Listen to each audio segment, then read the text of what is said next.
வேந்தரின் இளங்கதிர் காலை செய்திகளுக்காக ஆர்த்தி. கௌரி, முதலில் தலைப்புச் செய்திகள். தொடங்கியது வடகிழக்கு பருவமழை. தமிழகத்தின் பல பகுதிகளில் பலத்த மழை.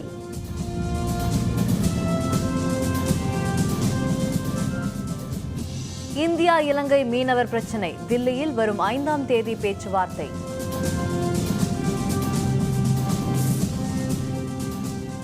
காஷ்மீரில் மேலும் ஒரு பள்ளிக்கூடம் எரிப்பு. தொடர்கதையாகும் பள்ளிக்கூட தீ வைப்பு.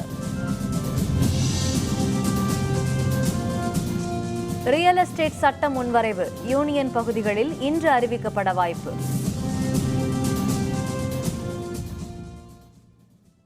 வடகிழக்கு பருவமழை தொடங்கியதை அடுத்து கன்னியாகுமரி, நெல்லை, நாகை, தஞ்சாவூர் உள்ளிட்ட பல்வேறு மாவட்டங்களில் கனமழை பெய்துள்ளது. சில பகுதிகளில் இடியுடன் 2 மணி நேரத்திற்கும் மேலாக மழை நீடித்தது. தமிழகத்தில் வழக்கமாக அக்டோபர் மாதம் 20ஆம் தேதி தொடங்கும் வடகிழக்கு பருவமழை நடப்பாண்டில் தாமதமானது. இந்நிலையில் வடகிழக்கு பருவமழை நேற்று முதல் தொடங்கியுள்ளது. தமிழக கடலோர பகுதிகளில் நிலை கொண்டுள்ள காற்றழுத்த நிலையால் நேற்று காலை சென்னை மற்றும் சுற்றுவட்டார பகுதிகளில் கனமழை பெய்தது. இதேபோல் கடலோர மாவட்டங்களான கன்னியாகுமரி, நெல்லை, நாகை, தஞ்சாவூர் உட்பட பல்வேறு மாவட்டங்களில் நேற்றிரவு கனமழை கொட்டி தீர்த்தது. சில பகுதிகளில் இடியுடன் மழை பெய்தது. தேனி, புதுக்கோட்டை, கோவை, திருப்பூர் ஆகிய மாவட்டங்களில் பல்வேறு பகுதிகளில் பரவலாக மழை பெய்ததால் விவசாயிகள், மக்கள் மகிழ்ச்சி அடைந்துள்ளனர். இதனிடையே தமிழகத்தில் தொடங்கியுள்ள வடகிழக்கு பருவமழை மேலும் 2 நாட்களுக்கு நீடிக்கும் என சென்னை வானிலை ஆய்வு மைய இயக்குநர் எஸ். பாலச்சந்திரன் தெரிவித்துள்ளார். அரியலூர் மாவட்டம் முழுவதும் பரவலாக மழை பெய்து வருவதால் மானாவாரி பயிர் சாகுபடியில் ஈடுபட உள்ளதாக விவசாயிகள் தெரிவித்துள்ளனர். இன்று அதிகாலை முதல் அரியலூரில் மட்டுமின்றி மாவட்டம் முழுவதும் பரவலாக பலத்த மழை பெய்தது. 2 மணி நேரத்திற்கு மேலாக மழை நீடித்ததால் வறண்டு கிடந்த நீர்நிலைகளில் தண்ணீர் தேங்கி வருகிறது. ஜெயங்கொண்டம், திருமானூர் உள்ளிட்ட பல்வேறு பகுதிகளில் இடியுடன் கனமழை பெய்தது. மானாவாரி சாகுபடிக்கு தேவையான தண்ணீர் கிடைத்துள்ளதால் விதைப்பு வேலைகளை விரைவாக தொடங்க உள்ளதாக கூறிய விவசாயிகள் நீர்நிலைகளை உடனடியாக தூர்வார தமிழக அரசு விரைந்து நடவடிக்கை எடுக்க வேண்டும் என கேட்டுக்கொண்டனர். 20,000 ஏக்கர் சம்பாவும் நடுல, குருவையும் நடுல, இப்ப மானத்தை பார்த்துக்கிட்டு இருக்கிறாங்க விவசாயிகள். இதற்கு காரணம் கடந்த 25 ஆண்டுகளுக்கு மேல் தூர்வாரப்படாமலும் கரையை பலப்படுத்தாமலும் இருந்ததினால் ஏரியில் அரை மணி நேரத்து மழை நீரை தேக்கின்ற அளவிற்கு கூட ஏரி ஆழமாக இல்லை. குளங்களை பூராவும் தூர்வாரி தர வேண்டும். அதுபோல புதுக்கோட்டை மாவட்டத்தில் நேற்று மாலை முதல் இன்று வரை விடிய விடிய கனமழை பெய்ததால் மக்களும் விவசாயிகளும் மகிழ்ச்சி அடைந்தனர். புதுக்கோட்டை மற்றும் சுற்றுவட்டார பகுதிகளில் கடந்த சில நாட்களாக வெப்பத்தின் தாக்கம் அதிகமாக காணப்பட்ட நிலையில் நேற்று காலை முதல் வானம் மேகமூட்டமாக காணப்பட்டது. இந்நிலையில் நேற்று மாலை புதுக்கோட்டை, ஆலங்குடி, அறந்தாங்கி, திருமயம், கந்தர்வக்கோட்டை உள்பட மாவட்டம் முழுவதும் பரவலாக கனமழை பெய்தது. விடிய விடிய இந்த மழை நீடித்ததால் சாலைகளில் தண்ணீர் பெருக்கெடுத்து ஓடியது. வெப்பம் நீங்கி குளுமை வீசியதால் மக்கள் மற்றும் விவசாயிகள் மகிழ்ச்சியடைந்தனர்.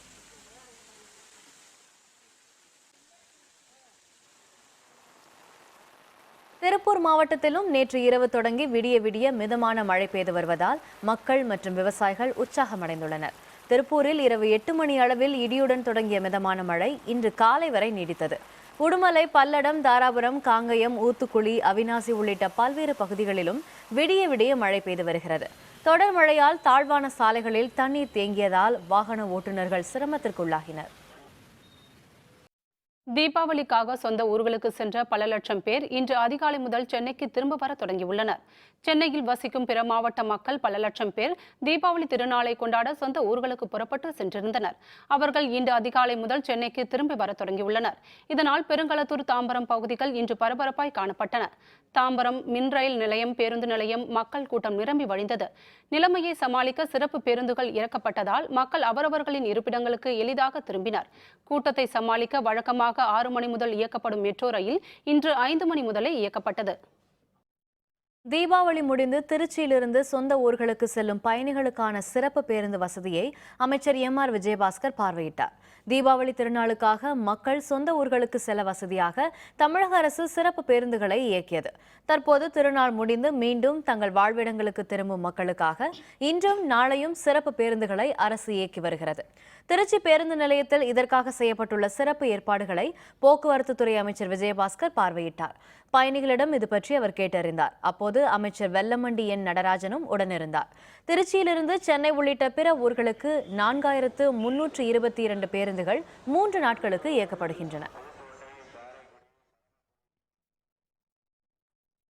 மிகவும் எதிர்பார்க்கப்பட்ட ரியல் எஸ்டேட் சட்ட முன்வரைவு முதல் கட்டமாக இன்று யூனியன் பகுதிகளில் நடைமுறைப்படுத்தப்படும் என எதிர்பார்க்கப்படுகிறது. வீடு வாங்குபவர்களின் உரிமைகளை பாதுகாக்க ரியல் எஸ்டேட் ஒழுங்குமுறை மற்றும் வளர்ச்சி தொடர்பான சட்ட முன்வரைவை மத்திய அரசு கொண்டு வந்தது. இது மாநிலங்களவையில் மார்ச் 10ஆம் தேதியும் மக்களவையில் மார்ச் 15ஆம் தேதியும் நிறைவேற்றப்பட்டது. இதன்படி கட்டிடம் கட்ட விற்பவர்கள் உரிய காலத்தில் வாடிக்கையாளர்களிடம் வீடுகளை ஒப்படைக்க தவறினால் திட்ட மதிப்பில் 12% வரை அவர்கள் அபராதமாக செலுத்த வேண்டியிருக்கும். அதுபோல வீடு வாங்குபவர்களும் தைரியமாக புகார் செய்யும் வசதியை தந்து வீடு வாங்குவதில் வெளிப்படைத்தன்மையை அதிகரிக்க இந்த சட்ட முன்வரைவு வழிவகை செய்கிறது. இந்த ரியல் எஸ்டேட் சட்டம் இன்று முதல் கட்டமாக தில்லி, சண்டிகர், அந்தமான், டையூ டாமன் உள்ளிட்ட யூனியன் பகுதிகளில் இன்று நடைமுறைக்கு வரும் என எதிர்பார்க்கப்படுகிறது. தில்லியில் 1 மாத கால அளவில் இது நடைமுறைப்படுத்தப்படும். தேர்தல் நடைமுறை உள்ள உத்தரப்பிரதேசத்தில் தேர்தல் நடத்தை விதி அமலில் இருப்பதால் சற்று தாமதமாக அங்கே ரியல் எஸ்டேட் சட்டம் நடைமுறைப்படுத்தப்பட உள்ளது. இந்தியா இலங்கை மீனவர்கள் இடையேயான பிரச்சினைகளுக்கு தீர்வு காணும் வகையில் வரும் 5ஆம் தேதி புதுதில்லியில் இருநாட்டு வெளியுறவுத்துறை அமைச்சர்களும் சந்தித்து முக்கிய பேச்சுவார்த்தை நடத்தவுள்ளனர். தமிழகம் மற்றும் இலங்கை மீனவர்களிடையே ஆழ்கடலில் மீன்பிடிப்பது தொடர்பான எல்லை பிரச்சினை நீண்ட காலமாக உள்ளது. கச்சத்தீவு அருகே தமிழக மீனவர்கள் மீன்பிடி தொழிலில் ஈடுபடும் போது அவர்கள் மீது இலங்கை கடற்படையினர் தாக்குதல் நடத்துவதும் படகுகளை பறிமுதல் செய்வதும் அடிக்கடி நடைபெற்று வருகிறது. இந்த பிரச்சினைகளுக்கு தீர்வு காண்பதற்காக இந்தியா இலங்கை இடையே பல முறை பேச்சுவார்த்தை நடைபெற்றும் உறுதியான தீர்வு எட்டப்படவில்லை. இந்நிலையில் வரும் 5ஆம் தேதி புதுதில்லியில் மத்திய வெளியுறவுத்துறை அமைச்சர் சுஷ்மா ஸ்வராஜ், இலங்கை வெளியுறவு அமைச்சர் மங்கள சமரவீரா, மீன்வளத்துறை அமைச்சர் மஹிந்த அமரவீரா ஆகியோர் இடையே அமைச்சர்கள் மட்டத்திலான பேச்சுவார்த்தை நடைபெறவுள்ளது. முன்னதாக இருநாட்டு மீனவர் பிரதிநிதிகள் இடையேயான கூட்டமும் தில்லியில் நடைபெறவுள்ளது. ஜம்மு காஷ்மீரில் பள்ளிக்கூடங்களுக்கு தீ வைப்பது தொடர்கிறது. நேற்று 3வது முறையாக பள்ளிக்கூடம் ஒன்று தீ வைத்து எரிக்கப்பட்டது. காஷ்மீரில் கடந்த ஜூலை 8ஆம் தேதி ஹிஸ்புல் அமைப்பின் 22 வயது தளபதி பர்ஹான் வானி சுட்டுக் கொல்லப்பட்டார். அதனால் பரவிய கலவரம் மற்றும் முழு அடைப்பு காரணமாக கடந்த 4 மாதங்களாக காஷ்மீரில் கல்வி நிலையங்கள் மூடி கிடக்கின்றன. 12 லட்சம் மாணவ மாணவிகள் கல்வி பயில முடியாத சூழல் அங்குள்ளது. பல்வேறு கல்வி நிலையங்களில் பாதுகாப்பு படையினர் தங்கியுள்ளனர். இந்நிலையில் நேற்று முன்தினம் இரவு காஷ்மீரின் அசிமுகம் பகுதியில் ஜவஹர் நவோதயா பள்ளி தீக்கிரையாக்கப்பட்டது. நேற்று அனந்த்நாக் பகுதியில் உள்ள ஒரு மேல்நிலை பள்ளிக்கு அடையாளம் தெரியாத சிலர் தீ வைத்தனர். இது காஷ்மீரில் எரிக்கப்படும் 3வது பள்ளி என்பதுடன் இது கடந்த 2 மாதங்களில் நடைபெறும் 20வது தீவைப்பு ஆகும். இதனிடையே பள்ளிகளை எரிப்பவர்களுக்கு உச்சக்கட்ட தண்டனை தர வேண்டும் என அரசியல் நோக்கர்கள் கருத்து தெரிவித்துள்ளனர். This is utter madness. They deserve to get the maximum punishment that is permissible under the law. That the people, local people themselves are putting out the fires because they know the damage that is being caused to the future career of the future generations. மும்பையில் 4 மாடி கட்டடம் ஒன்றில் நேற்றிரவு பெரும் தீ விபத்து ஏற்பட்டது. கட்டடத்தில் இருந்தவர்கள் அவசரமாக வெளியேற்றப்பட்டனர். தெற்கு மும்பையில் கிர்காம் பகுதியில் ட்ரீம்லேண்ட் திரையரங்கத்தின் அருகே 4 மாடி கட்டடம் உள்ளது. இங்கு மேத்தா மேன்ஷன் என்ற நிறுவனம் இயங்கி வருகிறது. இங்கு முதல் மாடியில் மின்கருவிகள் வைக்கப்பட்டிருந்த பகுதியில் நேற்றிரவு 8:15 மணி அளவில் தீப்பற்றியது. விரைவில் அது 3வது மாடி வரைக்கும் பரவியது. கட்டடத்தில் இருந்தவர்கள் அவசரமாக வெளியேற்றப்பட்டனர். பின்னர் 12 தீயணைப்பு வாகனங்களில் வந்த வீரர்கள் 6 தண்ணீர் லாரிகளின் உதவியுடன் அரும்பாடுபட்டு தீயை அணைத்தனர். தெற்கு மும்பையில் டிமெல்லோ சாலையிலும் நேற்று சிறிய தீ விபத்து ஒன்று நேரிட்டது குறிப்பிடத்தக்கது. மலேசியாவில் நடந்த ஆசிய சாம்பியன்ஷிப் கோப்பை ஹாக்கி இறுதிப் போட்டியில் பாகிஸ்தானை 3-2 என்ற கோல் கணக்கில் இந்திய அணி வென்று சாம்பியன் பட்டத்தை கைப்பற்றியது. மலேசியாவின் குவாண்டா நகரில் அக்டோபர் 20ஆம் தேதி ஆசிய சாம்பியன்ஷிப் கோப்பை ஹாக்கி போட்டி தொடங்கியது. நேற்று நடைபெற்ற இறுதிப் போட்டியில் இந்திய பாகிஸ்தான் அணிகள் மோதின. ஆட்டத்தின் 18வது நிமிடத்தில் இந்திய அணி வீரர் ரூபிந்தர் பால் சிங் பெனால்டி கார்னர் மூலம் கிடைத்த வாய்ப்பை கோலாக்கினார். 23வது நிமிடத்தில் இந்திய வீரர் யூசுப் அஃபான் ஒரு கோல் அடிக்க இந்தியா 2-0 என முன்னிலை பெற்றது.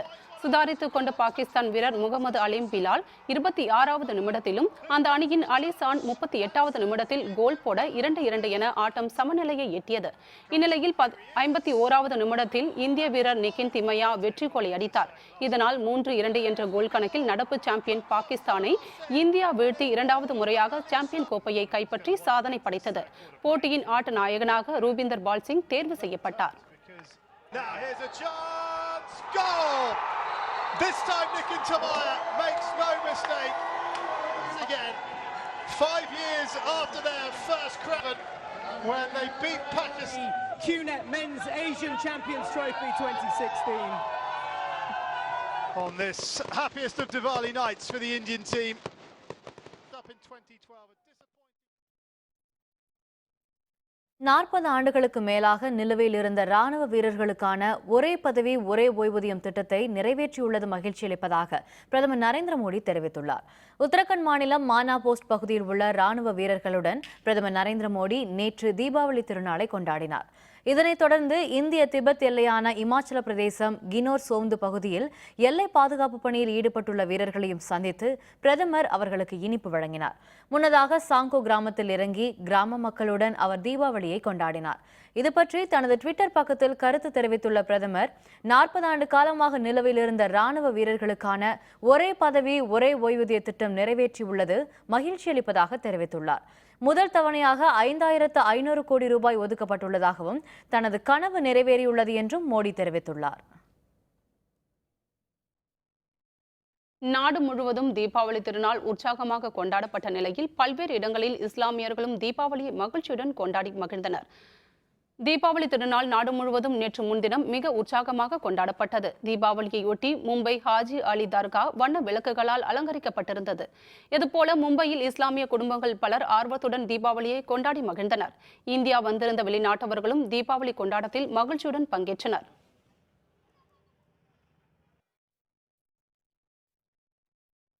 ஜெருசலேம் நகரில் இயேசு கிறிஸ்துவின் கல்லறை 200 ஆண்டுகளுக்கு பிறகு புதுப்பிப்பு பணிக்காக திறக்கப்பட்டுள்ளது.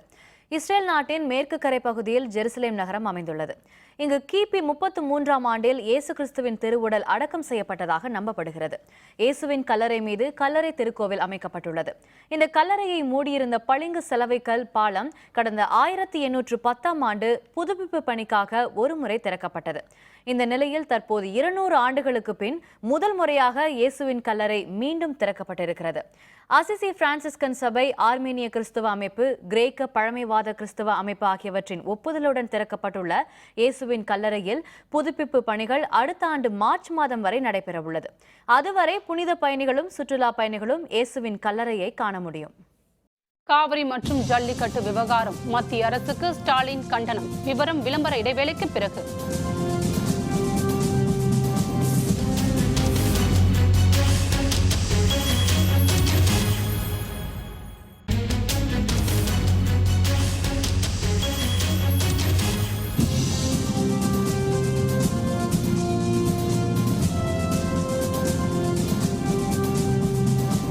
செய்திகள் தொடர்கின்றன.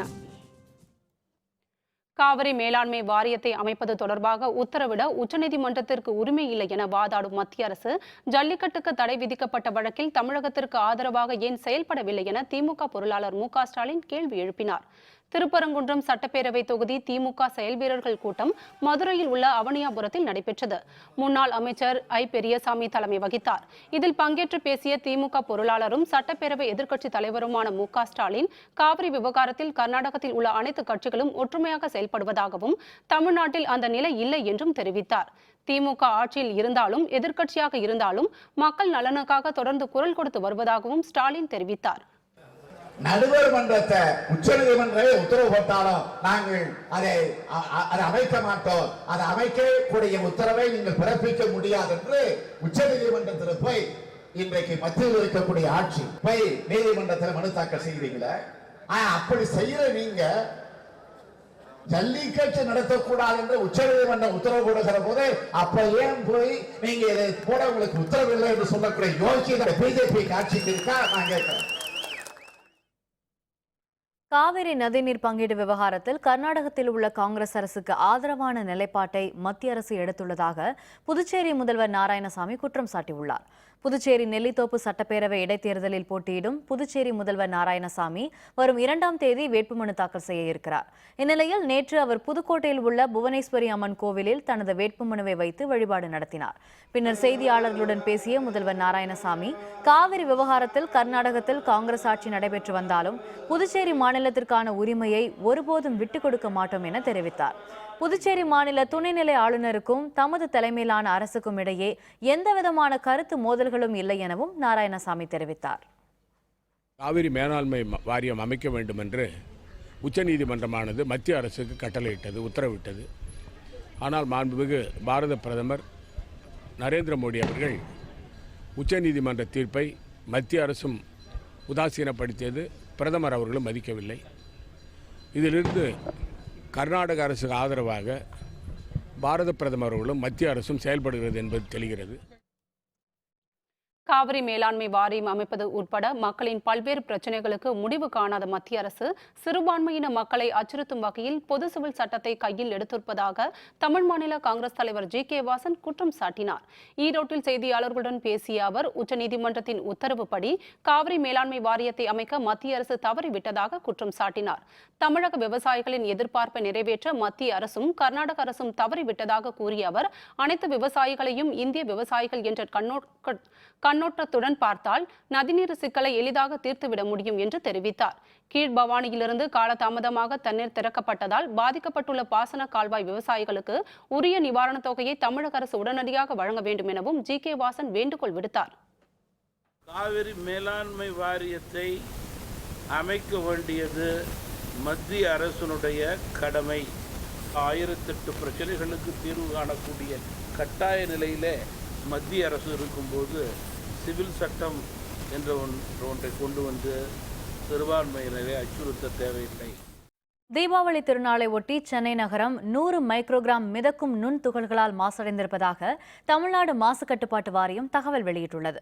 இந்தியா முழுவதும் அனைத்து மாசு கட்டுப்பாட்டு வாரியங்களும் தீபாவளி திருநாள் காலத்தில் ஏற்படும் காற்று மாசு மற்றும் ஒலி மாசுகளை கண்காணிக்க உச்சநீதிமன்றம் அறிவுறுத்தியுள்ளது.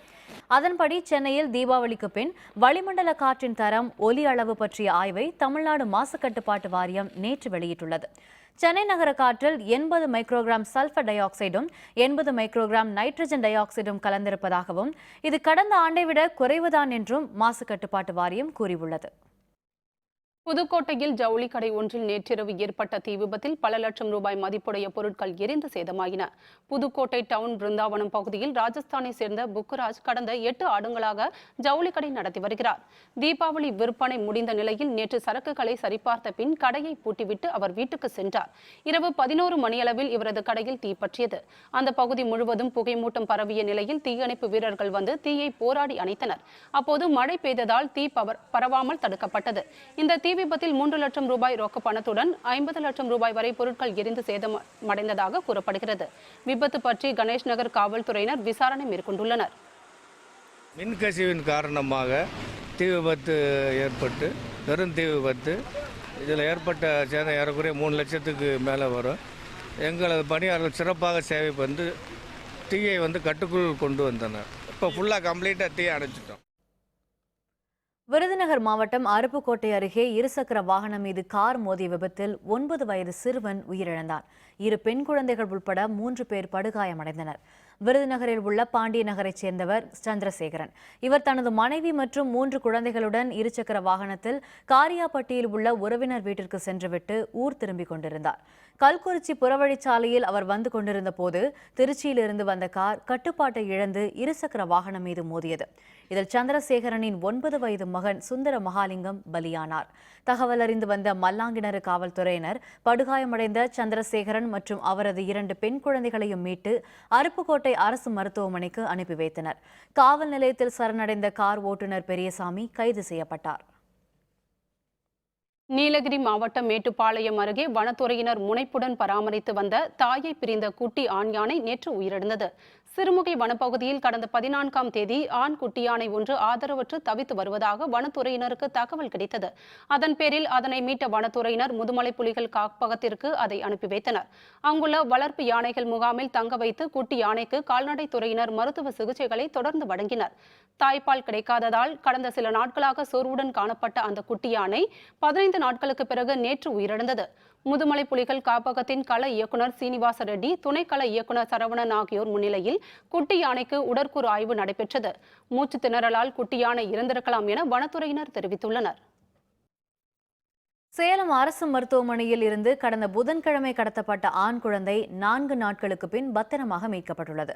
சேலம் அரசு மோகன் குமாரமங்கலம் மருத்துவக் கல்லூரி மருத்துவமனையில் சேலம் அடுத்த நீர்மொழிக்குட்டையைச் சேர்ந்த இந்து என்ற பெண்ணுக்கு கடந்த வாரம் ஆண் குழந்தை பிறந்தது.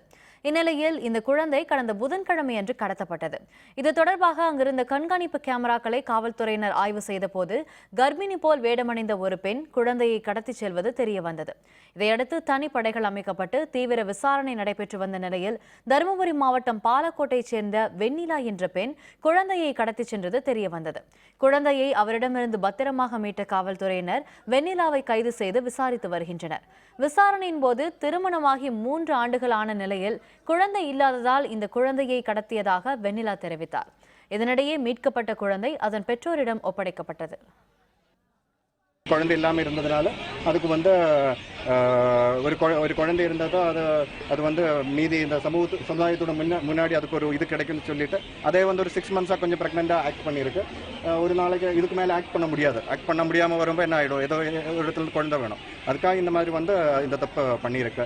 எங்களோட பிலிமினரி என்கொயரியில் அந்த லேடியோட ஒரு மட்டும்தான் இருக்கு. இப்ப எனக்கு சந்தோஷமா இருக்குது. எங்க கூட பாசாங்க, அவங்க எல்லாம் இருந்தாங்க, துணையா நாங்க இருக்கிறோமான்னு சொன்னாங்க. எனக்கு ரொம்ப சந்தோஷம் ஆகி போச்சு. நம்பிக்கை இருந்துச்சு. எங்க அம்மாவும் சொல்லிச்சு, நாம கும்பிட்ட சாமியெல்லாம் கைவிடாதம்மா, கண்டிப்பா நம்ம குழந்தை கிடைக்கும். புகழ்பெற்ற மாமல்லபுரம் கடற்கரைக்கு வரும் சுற்றுலா பயணிகளின் பாதுகாப்பை உறுதி செய்ய மீனவர் நீச்சல் குழுவை தமிழக அரசு அமைக்க வேண்டும் என சுற்றுலா பயணிகள் வேண்டுகோள் விடுத்துள்ளனர். காஞ்சிபுரம் மாவட்டத்தில் உள்ள மாமல்லபுரத்திற்கு உள்நாட்டு மட்டுமின்றி வெளிநாட்டு சுற்றுலா பயணிகளும் அதிக அளவில் வருகின்றனர். விடுமுறை நாட்களில் சுற்றுலா பயணிகள் குடும்பத்தினருடன் வந்து கடற்கரை பல்லவர் சிற்பம், அலைவாய் கோவில், 5 ரதம் உள்ளிட்டவற்றை கண்டு ரசிப்பது வழக்கம். கடற்கரை மணலில் பொழுதை கழிக்கும் குடும்பத்தினர் கடலில் நீராடியும் அலைகளில் நின்று புகைப்படம் எடுத்து செல்கின்றனர். இந்நிலையில் கூட்ட நெரிசலின் போது குழந்தைகள் தவறி கடலில் விழும் ஆபத்துள்ளதாக கூறும் சுற்றுலா பயணிகள் நீச்சல் தெரிந்த மீனவர்களை உள்ளடக்கிய மீட்பு குழுக்களை தமிழக அரசு அமைக்க வேண்டும் என வேண்டுகோள் விடுக்கின்றனர். இந்த மாதிரி ஒரு 3 days லீவ் பார்த்திங்கன்னா எங்களுக்கு ஒரு மிகப்பெரிய என்ஜாயபிள் டைம்ஸு. இப்போங்களெல்லாம் பார்த்தோம், ரொம்ப என்ஜாயபிளாக இருந்தது. அதே நேரத்தில் ஃபைனலாக இங்கே வந்தோம், பீச்சுக்கெலாம் வந்துட்டு கொஞ்சம் பார்த்துட்டு போகலான்னு பார்த்தீங்கன்னா இங்கே பார்த்தீங்கன்னா செக்யூரிட்டிஸ்லாம் கொஞ்சம் அந்தளவுக்கு இல்லை. திடீர்னு ஏதாவது ரிஸ்க் ஆஸ்பெக்ட் ஏற்பட்டுச்சுன்னா அவங்கள காப்பாற்றுற மாதிரி ஒரு சூழ்நிலைகள்லாம் இங்கே இல்லை. பட் அதுக்கேற்ற மாதிரி அரேஞ்ச்மெண்ட்ஸ் கவர்மெண்ட் பண்ணி தரணும். திண்டுக்கல் மாவட்டம் கொடைக்கானல் ரைஃபிள் ரேஞ்ச் பகுதியில் காட்டு மாடு தாக்கியதில் 2 குழந்தைகள் படுகாயமடைந்தனர். திண்டுக்கல் மாவட்டம் கொடைக்கானலில் காட்டு மாடுகள் எண்ணிக்கை அதிகமாகி வருகிறது. பகலில் கூட நகர்ப்பகுதிகள் மற்றும் கிராமங்களில் காட்டு மாடுகள் நடமாடி வருகின்றன. இதனால் மக்கள் அச்சத்தில் வாழ வேண்டிய சூழல் உள்ளது. இந்நிலையில் கொடைக்கானல் ரைஃபிள் ரேஞ்ச் பகுதியில் சிவசங்கர் என்ற 14 வயது சிறுவனும் திவ்யா என்ற 11 வயது சிறுமியும் விளையாடி கொண்டிருந்தனர்.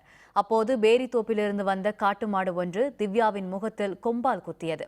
சிவசங்கரையும் வயிற்றில் குத்தி காயப்படுத்தியது. இதையடுத்து அக்கம்பக்கத்தில் இருந்தவர்கள் அவர்களை மீட்டு திவ்யாவை மேல் சிகிச்சைக்காக மதுரை அரசு மருத்துவமனைக்கு அனுப்பி வைத்தனர். சிவசங்கர் தேனி அரசு மருத்துவமனையில் சிகிச்சை பெறுகிறார். ஊருக்குள் உலாவரும் காட்டு மாடுகளை விரட்ட 10 பேர் கொண்ட தனிப்படை அமைக்கப்பட்டிருப்பதாக வனத்துறையினர் தெரிவிக்கின்றனர். அடிக்கடி காட்டு மாடுகள் சர்வசாதாரணமாக வந்துட்டு போயிட்டு இருக்கு. திவ்யான்ற ஒரு பொண்ணு 11 வயசு, அந்த பொண்ணையும் இன்னொரு பையனையும் மாடு முட்டிடுச்சு. ஜிஹெச்சில் அட்மிட் பண்ணோம். அவங்க நல்ல முறையில் சிகிச்சை பார்த்தாங்க. திருப்பி தீவிர சிகிச்சைக்காக மதுரைக்கு அனுப்பிச்சி விட்டுருக்காங்க. நாளடைவில் காட்டு மாட்டு தொல்லை ரொம்ப அதிகமாக இருக்குது. அதனால் வனத்துறையினர் இந்த மாதிரி ஆபத்துகள் இனி நடக்காமல் இருக்கிறத பார்க்கணும்னு சொல்லி தாழ்மையாக கேட்டுக்கொண்டோம். காட்டு மாடுகள் நகரப்பகுதிக்குள்ளே வருவதை நாங்கள் முற்றிலும் தடுக்கப்பட்டு தான் இருக்கோம். தனிப்படை அமைச்சு எல்லா வேலையும் நாங்கள் முயற்சி செஞ்சுக்கிட்டு தான் இருக்கோம். ஒரு இடத்துல அசம்பாவிதங்கள் நடந்தது. இன்னும் நாங்கள் முழு கவனம் எடுத்து எங்களுடைய மாவட்ட வனாளர் தலைமையில் இந்த காட்டு மாட்டு பிரச்சனைகளை முற்றிலும் நாங்கள் தீர்ப்பதற்கு முயற்சி செய்வோங்கிறத துறை சார்பாக தெரிவிக்கிறேன். ரயில்களில் போதுமான வசதிகள் இல்லாததால் தீபாவளி திருநாள் முடிந்து தென் மாவட்டங்களிலிருந்து ஊர் திரும்ப வேண்டிய பயணிகள் அவதியடைந்தனர். தீபாவளி திருநாளுக்காக சென்னை மற்றும் இதர மாவட்டங்களிலிருந்து தென் மாவட்டங்களில் உள்ள சொந்த ஊர்களுக்கு பலர் புறப்பட்டு சென்றனர். இவர்கள் மீண்டும் தாங்கள் வசிக்கும் ஊர்களுக்கு திரும்ப தொடங்கியுள்ளனர். இதனால் குறிப்பாக நெல்லை மாவட்டத்து ரயில் மற்றும் பேருந்து நிலையங்களில் அதிக கூட்டம் காணப்பட்டது. இதில் முன்பதிவு செய்யாத பயணிகள் கடும் சிரமத்திற்கு ஆளாகினர். நெல்லை மற்றும் நெல்லை வழியாக செல்லும் ரயில்களில் முன்பதிவு இல்லாத பெட்டிகளில் எண்ணிக்கை மிகவும் குறைவு என்பதால் பயணிகள் மிகுந்த நெரிசலுக்கு நடுவில் பயணம் செய்தனர். இரவு ரயிலுக்காக பலர் காலை முதல் காத்து கிடந்தது குறிப்பிடத்தக்கது. சென்னையில் ஒர்க் பண்ணிட்டு இருக்கோம். தீபாவளிக்காக இங்கே திருநெல்வேலி வந்தோம். நேட்டிவ் திருநெல்வேலி தான். இங்கேருந்து சிறப்பு ட்ரெயின் விடுறதா சொல்கிறாங்க, ஆனால் விடுறதா இல்லை. லேடிஸ்க்கு வந்து ஒரே ஒரு கம்பார்ட்மெண்ட் தான் கொடுத்துட்டாங்க. சீட்டு ரொம்ப கம்மியாக தான் இருக்குது. இன்னைக்கு கொஞ்சம் கூடுதலாக கம்பார்ட்மெண்ட் அலாட் பண்ணால் ரொம்ப நல்லாயிருக்கும். பஸ்ஸு கூட மக்கள் யாரும் விரும்புறதில்ல. ட்ரெயினை தான் மக்கள் அதிகமாக விரும்புகிறாங்க. ஆனால் ட்ரெயின் வந்து கவர்மெண்ட் எந்த ஆக்ஷனும் எடுக்கிறதில்ல. பஸ்ஸு கூட அங்கங்கே வர்றாங்க, ஆள் வந்த உடனே எடுத்துகிட்டு போகிறாங்க. காலையில் டைம் சரியாக கொண்டு போய் சேர்க்கறதில்ல. நாங்கள் மக்கள் எல்லாமே ட்ரெயினை தான் நம்பியிருக்கோம். ஆனால் ட்ரெயின் வந்து எங்களுக்கு சரியாக ஸ்பெஷல் ட்ரெயின் எதுவுமே விடுறதில்ல. இருக்கிற ட்ரெயின்லையும் க்ரௌட் அதிகமாக இருக்குது. அதுக்கு எந்த ஆக்ஷனும் எடுக்கலை. தீபாவளி விடுமுறை நாளை முன்னிட்டு கொடைக்கானலில் சுற்றுலா பயணிகளின் கூட்டம் அலைமோதியது. திண்டுக்கல் மாவட்டத்தில் உள்ள கொடைக்கானல் மலைகளின் இளவரசி என புகழப்பட்டு வருகிறது. வார நாட்களில் சுற்றுலா பயணிகளின் கூட்டம் குறைவாக காணப்பட்டாலும் விடுமுறை நாட்களில் இங்கு அதிக அளவில் மக்கள் வருவது வழக்கம். தீபாவளி விடுமுறையை முன்னிட்டு நேற்று முன்தினமும் நேற்றும் சுற்றுலா பயணிகள் அதிக அளவில் கொடைக்கானலில் குவிந்தனர். மோயர் சதுக்கம், பைன் ஃபாரஸ்ட், குணா குகை, பில்லர் ராக், பசுமை பள்ளத்தாக்கு, பிரையன் பூங்கா உள்ளிட்ட சுற்றுலா மையங்களை மக்கள் ஆர்வமுடன் கண்டு ரசித்தனர். கொடைக்கானல் ஏரியில் குடும்பத்தினருடன் பயணிகள் படகு சவாரி செய்து பொழுதை உற்சாகமாக கழித்தனர். இங்கு நிலவும் இதமான பருவம் மனம் மற்றும் உடலுக்கு புத்துணர்ச்சியை ஏற்படுத்தியதாக பயணிகள் மகிழ்ச்சியுடன் தெரிவித்தனர். வியன்னா டென்னிஸில் ஆண்டி முரே சாம்பியன். சிங்கப்பூர் போட்டியில் பட்டம் வென்றார் சுபுல் கோவா. விவரம் விளம்பர இடைவேளைக்கு பிறகு.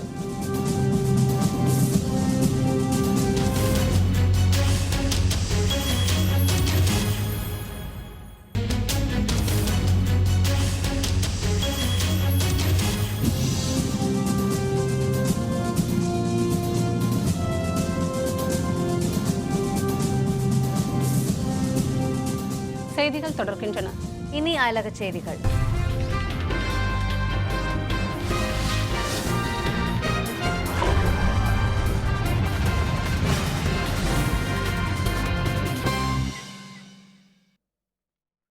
இஸ்ரேல் நாட்டின் மேற்கு கரைப்பகுதியில் எல்லை பாதுகாப்பு படையினர் மீது காரை ஏற்றி கொல்ல முயன்ற பாலஸ்தீன இளைஞர் சுட்டுக் கொல்லப்பட்டார். இஸ்ரேல் நாட்டில் உள்ள யூத இன மக்களுக்கும் பாலஸ்தீனர்களுக்கும் இடையே பல ஆண்டுகளாக மோதல் போக்கு நீடித்து வருகிறது.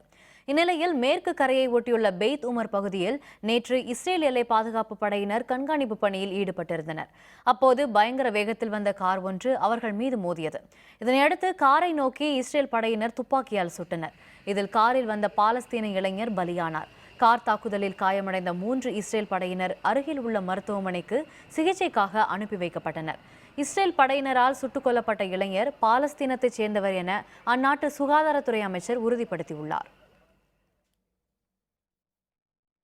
பாகிஸ்தான் தலைநகர் இஸ்லாமாபாத்தில் நவம்பர் 2ஆம் தேதியன்று தனது கட்சி நடத்தப்போகும் ஆர்ப்பாட்டத்தால் ராணுவ புரட்சி அபாயம் எதுவும் ஏற்படாது என இம்ரான்கான் தெரிவித்துள்ளார்.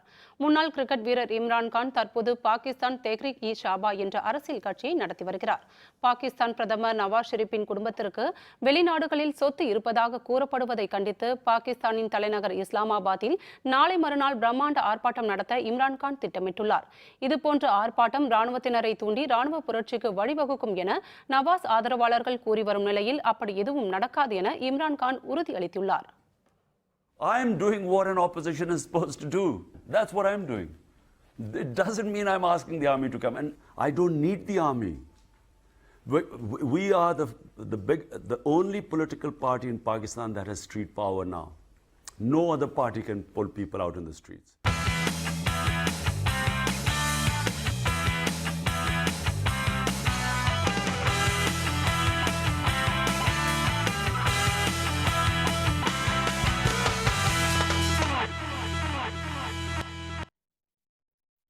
வியன்னா ஓபன் டென்னிஸ் தொடரில் பிரிட்டன் வீரர் Andy Murray France Jo Wilfried சோங்காவை வீழ்த்தி சாம்பியன் பட்டத்தை கைப்பற்றினார். ஆஸ்திரிய தலைநகர் வியன்னாவில் உலகின் முன்னணி வீரர்கள் பங்கேற்ற வியன்னா ஓபன் டென்னிஸ் போட்டி நடந்து வந்தது. நேற்று நடந்த இறுதிப் போட்டியில் பிரிட்டன் வீரர் ஆண்டி முரே பிரான்ஸ் நாட்டு வீரர் ஜோ வில்பிரெட் சோங்காவை எதிர்கொண்டார். அதில் 6-3, 7-6 என சோங்காவை வீழ்த்தி முரே சாம்பியன் பட்டத்தை கைப்பற்றினார். அடுத்தடுத்து கிடைக்கும் வெற்றிகளின் மூலம் உலகின் முதல் நிலை வீரரான செர்பியாவின் நோவக் ஜோகோவிச்சின் இடத்தை முரே விரைவில் கைப்பற்றுவார் என எதிர்பார்க்கப்படுகிறது.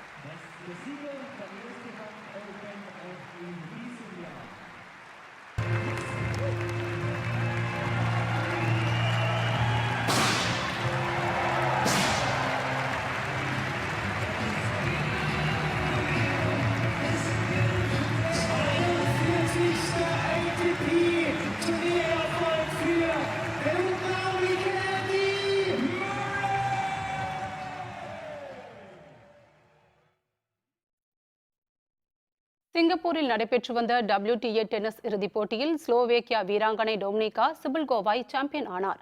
உலகின் முதல்நிலை வீராங்கனையான ஏஞ்சலிக் கெர்பருடன் சிபில்கோவா இறுதிப் போட்டியில் மோதினார். தரவரிசையில் கெர்பரை விட 8 இடம் பின்தங்கியவர் என்றாலும் துடிப்புடன் ஆடிய சிபில்கோவா யாரும் எதிர்பாராத வண்ணம் 6-3, 6-4 என்ற நேர் செட்களில் கெர்பரை வீழ்த்தி வெற்றி பெற்றார்.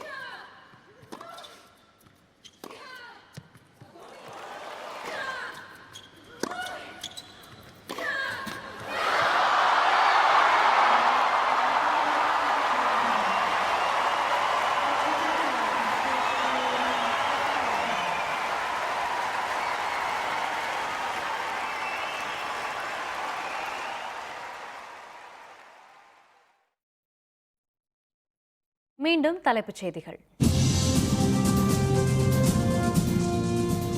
தொடங்கியது வடகிழக்கு பருவமழை. தமிழகத்தின் பல பகுதிகளில் பலத்த மழை.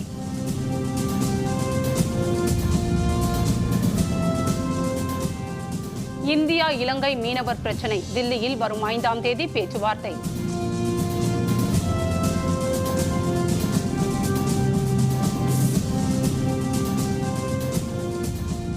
காஷ்மீரில் மேலும் ஒரு பள்ளிக்கூடம் எரிப்பு. தொடர்கதையாகும் பள்ளிக்கூட தீ வைப்பு.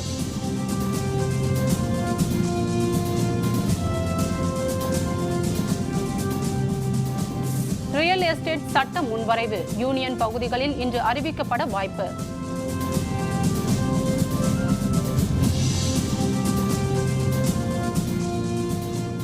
இத்துடன் வேந்தரின் இளங்கதிர் காலை செய்திகள் நிறைவடைந்தன.